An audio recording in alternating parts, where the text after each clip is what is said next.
Hello everyone, this is Mahima Singh, legal intern at Lexis and Company. Today we'll talk about liability of parents under POCSO Act. Now, introduction and background. Abuse refers to physical, emotional, sexual, verbal and economic exploitation of another person in all these types. Sexual abuse can be categorized into forms of harassment, manipulation and assault. On an average, the rate of sexual abuses against women in India alone was 4.9% in 2019, and the number of child abuses in the year 2020 was shocking 38.8%.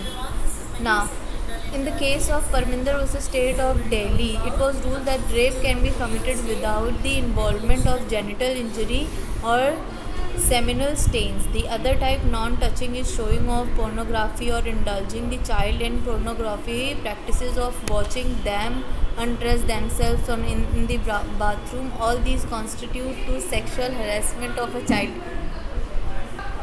Children are the new generation and face of the country. Spoiling their mental and physical health for filling the lust of adults is a serious crime. But what must be understood is that when a children come to their guardians with the faith to help them, ignoring or belittling them will not make them doubt themselves but also cause other mental traumas and disorders. In a time where parents are suing their children for not providing a grandchild and failing their responsibility as a child, we must also look into the duties and responsibility of a parent and necessary action must be taken.